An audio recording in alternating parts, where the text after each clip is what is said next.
ভয় পাচ্ছে এর মুহূর্তে সবথেকে বড় ব্রেকিং, বাংলাদেশে বন্ধ করা হলো সমস্ত ভারতীয় স্যাটেলাইট চ্যানেল। ঠিকই শুনছেন, মোহাম্মদ ইউনূস সরকার তারা বন্ধ করে দিলেন ভারতীয় স্যাটেলাইট চ্যানেল। আজ থেকে বন্ধ করা হলো সম্প্রচার। ভারতীয় মিডিয়ায় আপত্তি কেন মোহাম্মদ ইউনূসের? ভয় পাচ্ছে। আসলে কি সত্যি? একটু দেখি আমরা। আজকে হচ্ছে 28 তারিখ। আমরা একটু দেখি চলতেছে।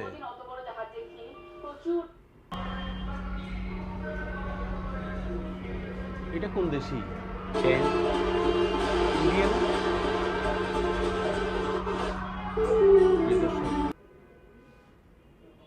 এমন নির্জলা মিথ্যা কিভাবে একটা মিডিয়া বলে? আমি খুবই আশ্চর্য হচ্ছি। আর বাংলা নামে এই টিভি চ্যানেলটা কলকাতায়, আমি বেশ কয়েকজন বন্ধুকে জিজ্ঞেস করলাম ঘটনা কি, তারা এইভাবে নির্জলা মিথ্যা কথা বলতেছে কেন? আসলে ওদের উদ্দেশ্যটা কি আমি সেটা বুঝতেছি না। আমাদের বাংলাদেশে কোনো টিভি বন্ধ হয়নি, কোনো স্যাটেলাইট বন্ধ হয়নি। আমি তো দেখলাম, আপনাদেরকে দেখালাম, কিন্তু ওনারা কি বলছেন? কি শুনছেন? মোহাম্মদ ইউনূস সরকার তারা বন্ধ করে দিলেন ভারতীয় স্যাটেলাইট চ্যানেল। আজ থেকে বন্ধ করা হলো সম্প্রচার। ভারতীয় 27 তারিখ বলা হচ্ছে। 27 তারিখ। ভয় পাচ্ছেন। আপনারা জানেন, গত কিছুদিন যাবত আমাদের অ্যাকচুয়ালি 5 আগস্টের পরে বাংলাদেশে একটা অস্থির পরিস্থিতি বিরাজ করছে। এই অস্থিরতা হয়তো আমরা মনে করেছি যে একটা নির্দিষ্ট সময় শেষে আমাদের চলে যাবে, কিন্তু যেটা দেখতে পাচ্ছি, আমাদের ভারতীয় কিছু টিভি চ্যানেল প্রতিদিনই কোনো না কোনোভাবে এমনভাবে কতগুলো নির্জলা মিথ্যা কথা বলছে, এগুলো বলার মতো না। কোথায় আমাদের টিভি চ্যানেল নাকি তারা বন্ধ করে দিয়েছি আমরা তাদের টিভি চ্যানেল। ভাই, তোমাদের টিভি চ্যানেল তো বাংলাদেশে অবাধে চলছে, তোমাদের চ্যানেল অবাধে চলছে, বাট আমাদের টিভি চ্যানেল কিন্তু ইন্ডিয়াতে চলে না।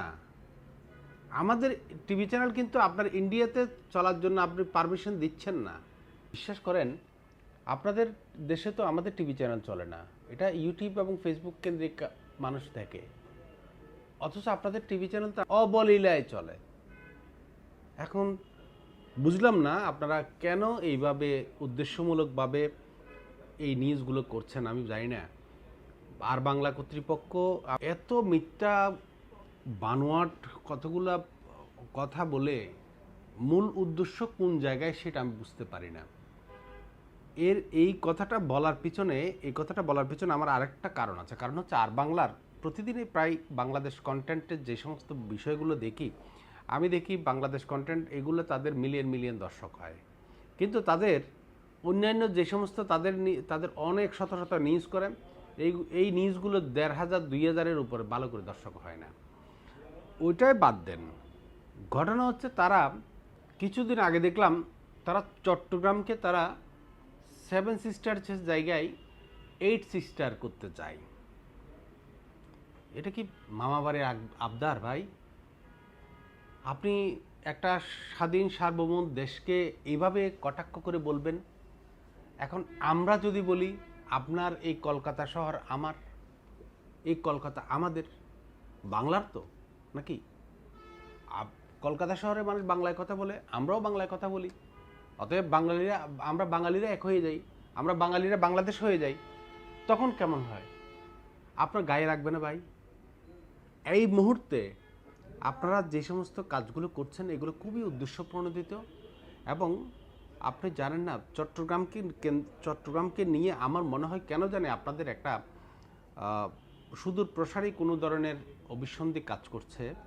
আমার মনে হয় না জিনিসটা ভালো হবে, কারণ পৃথিবীতে কোনো দেশ এখন, আপনি দেখেন, রাশিয়া এত করে চেষ্টা করতেছে, পৃথিবীর পরাশক্তি, ইউক্রেনকে এখনো পর্যন্ত তারা হাতের নাগালে আনতে পারেননি। ইসরায়েল এত কিছু চেষ্টা করতেছে, এত করে আমেরিকা সরাসরি ল্যান্ডটা হয়ে নামছে, কিন্তু পারেনি তো ভাই প্যালেস্টাইন নিয়ে নিতে।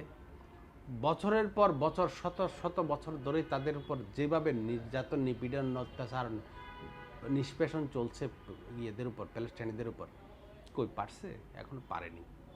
এটা পারবে না ভাই। 21 শতকের পরে এই এই সময়ে তারা কোনো দেশ, একটা দেশ দখল করে রাখতে পারে না।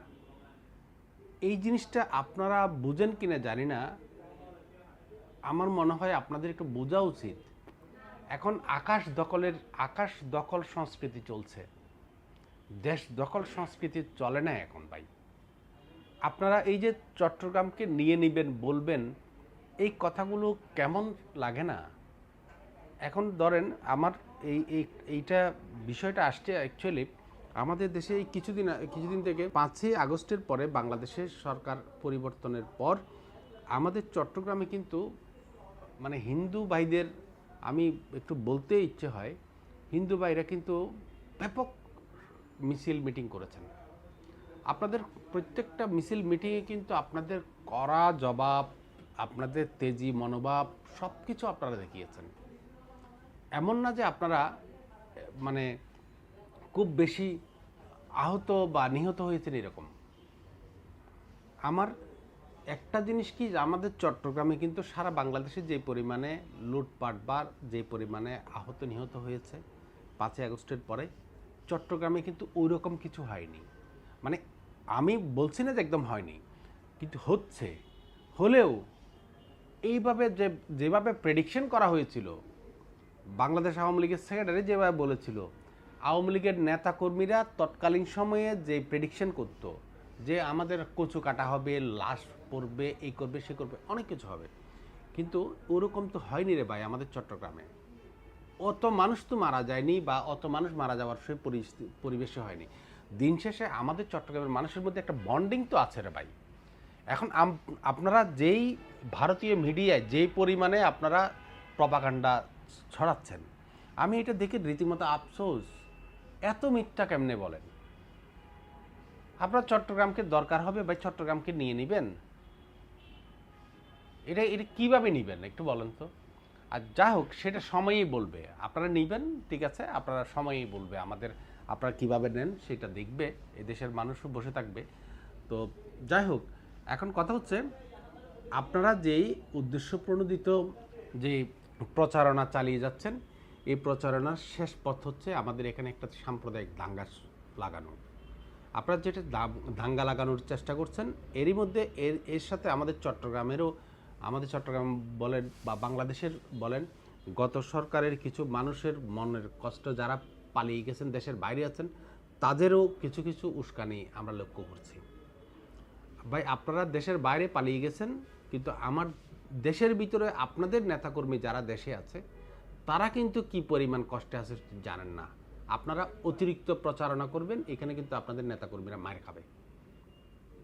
এখানে ইভেন আমাদেরকে এখন যে পরিমাণে মানুষের মুখ ছুটে গেছে, মানে 15 বছর কথা বলতে পারেনি, এইটা যেমন বলে ঠিক তেমনই আমরা মিডিয়া হিসেবে আমরা এখন যে পরিমাণ কথা বলতে পারি, এর মধ্যে আমরা এই আবার কথা যেমন বলতে পারি, আরও অনেকগুলো কথা সহ্য করার মতো এখন আমাদের প্রস্তুতি নিয়ে চলতে হয়। আর বিশ্বাস করবেন না, এমন এমন লোক হঠাৎ করে এমন এমন নিউজের ব্যাপারে আমাদের ডিরেকশন দেয়, মানে কিছু কিছু কল রেকর্ড আপনাদের শোনালে আশ্চর্য হবেন, আমরা কল রেকর্ডগুলো রাখছি রে ভাই। আপনারা যে পরিমাণে মানুষকে মব জাস্টিসের ইয়ের মতো আমাদেরকে মানে ফোন করে অনেক মিডিয়া হাউজে রীতিমতো ডিরেকশন দেয় ভাই। এই যে এগুলো হচ্ছে আপনাদের কারণে। আপনারা ভারতীয় মিডিয়াগুলো বাংলাদেশে আজগুবি টাইপের এক এক নিউজ দেন, আবার পলাতক বেশ কিছু নেতা বাইরে থেকে বেশ কিছু হুঙ্কার ছাড়েন। এগুলোর কারণে আমার দেশটাতে, আমার চট্টগ্রামে বলেন, আমার দেশটাতে বলেন, এখানে অস্থিতিশীল পরিবেশ সৃষ্টি হচ্ছে। এখন কথা হচ্ছে, দেশটা তো ভাই সবার, এই দেশটাতে আমাদের থাকতে হবে। আমরা যারা আছি, হিন্দু, বৌদ্ধ, মুসলিম, আমরা সবাই একে অপরের সাথে আমাদের গত 15 বছরে যে একটা বন্ডিং হয়েছিল, এই বন্ডিংটার কোনো অবস্থায় আমরা ধ্বংস করতে চাই না। আপনারা কলকাতায় যেভাবে একটা নিউজ ছড়াচ্ছেন, এগুলোর কারণেই আমাদের হিন্দু ভাইদের কতগুলা মানে হিন্দু ভাইদের ভিতরে রক্ত খুব গরম হয়ে গেছে। শেষ পর্যন্ত আমাদের আরেক ভাইকে, মুসলিম এক ভাইকে নির্মমভাবে হত্যা করেছে। আপনারা যদি এরকম না জ্বালাইতেন তাহলে এরকম হতো না, কখনো এরকম হতো না। আর এগুলো করতে গিয়ে এখন কি হচ্ছে জানেন, এখন এই যে একটা আস্তে আস্তে সাম্প্রদায়িকভাবে আমাদের ভিতরে একটা সমস্যা সৃষ্টি করে যাচ্ছেন, এগুলো কি আদৌ ভালো হচ্ছে ভাই? আপনারা সবাই একটু মানে চিন্তা করে দেখেন যে আপনারা দেশের বাইরে থেকে আপনারা এখানে উস্কানি দেওয়ার চেষ্টা করবেন না। আর একটা সুন্দর পরিবেশ কিভাবে আনা যায় তার চিন্তা করেন। কোনোভাবে উস্কানি দিয়ে দাঙ্গা বাজানোর মতো যে পরিবেশটা হচ্ছে, এটা আমাদের কারো জন্য ভালো হবে না, কারো জন্য ভালো হবে না। আপনারা ইন্ডিয়ায় যদি আমরা ভিসা বন্ধ করে দিবেন, ব্যবসা বন্ধ করে দিবেন, এই করবেন সেই করবেন, আপনাদের চিকিৎসা আমাদের মানে বাইরে নিতে বলবেন, নো প্রবলেম। আপনাদেরও কিন্তু সমস্যা হচ্ছে। আমরা খবর নিচ্ছি তো, ক্যালকাটায় আপনাদের ব্যবসার ধ্বংস হচ্ছে না? আপনার কলকাতায় ব্যবসা ধ্বংস হচ্ছে, আপনাদের মেডিকেলগুলোর ধ্বংস হচ্ছে, মেডিকেলগুলোতে রুগী পাচ্ছেন না। আপনারা একবার আমাদের গরু বন্ধ করেছিলেন, মনে আছে? তারপরের বছর থেকে আমরা স্বয়ংসম্পূর্ণ হয়ে গেছিলাম। তো এই কারণে আমার কথা হচ্ছে, মিডিয়া হিসেবে আপনি একটা সম্মানজনক, একটা দায়িত্বশীল আচরণ করেন। সবাই আপনাদের এখানে আপনাদের যে যারা আছেন, প্রতিনিধি যারা আছেন, তাদের সাথে যোগাযোগ রক্ষা করে আমরা যে কোনো হত্যাকাণ্ড বা কোনো ধরনের সাম্প্রদায়িক কর্মকাণ্ড আমরা পছন্দ করি না, এবং আমরা এটার বিরুদ্ধে। আমার দেশের মানুষ এত খারাপ না রে ভাই। আপনারা যেভাবে মিডিয়া তাল দিয়ে যে পরিমাণে অপপ্রচার চালান, এগুলো দিয়ে মানুষের রক্ত গরম করে কোনো লাভ হবে না ভাই। অসংখ্য ধন্যবাদ।